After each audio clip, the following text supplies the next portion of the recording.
बंगाल की राजनीति में ये सत्ता परिवर्तन का द्वार खोलने वाले शुभेंदु अधिकारी शुरू में ममता बनर्जी के साथ ही साथ थे। जब वामपंथियों की सरकार थी और उससे सब लोग घुटन महसूस कर रहे थे। उन्होंने अपनी यात्रा कांग्रेस में के यूथ से शुरू की थी। 1995 में कांग्रेस के यूथ से वो जुड़े थे और 98-99 तक स्थानीय स्तर पर, संगठन के स्तर पर उन्होंने काम किया। आपको जानना बहुत ज़रूरी है कि आज ये देश में एक बहुत ही महत्वपूर्ण सत्ता परिवर्तन जो हमारे देश के लिए बहुत ज़रूरी था।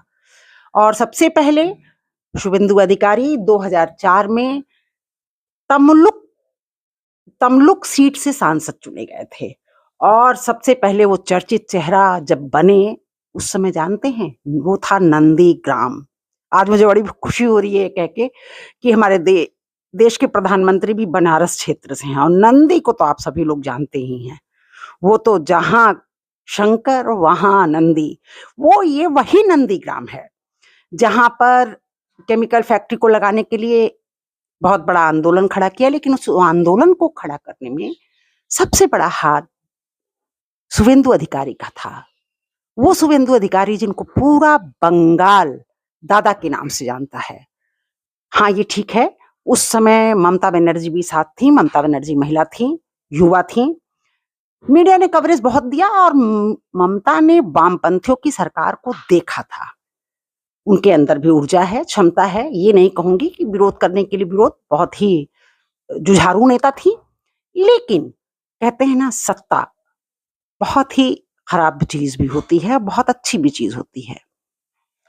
ममता बनर्जी सत्ता में आने के बाद जो कारपोरेट की नीतियां वो अपनाने लगी, बहुत से कम जो शुभेंदु अधिकारी समझने लगे, जबकि उनको तृणमूल कांग्रेस में उन्होंने बहुत बड़ी भूमिका निभाई थी स्थापना में। उनको बहुत महत्वपूर्ण मंत्रालय भी दिया ममता बनर्जी ने। लेकिन ममता बनर्जी के अपने पेंटिंग्स बनाना, नीलाम करना, कारपोरेट को साथ देना, खुलकर रोहिंग्या वालों का साथ देना, घुसपैठियों का साथ देना, कहने में मुझे कोई संकोच नहीं है, डर नहीं है, जो शुभेंदु अधिकारी को समझ में नहीं आता था और वो घुटन महसूस करने लगे। और जब आदमी घुटन महसूस करने लगता है तो जरूर विकल्प सोचता है।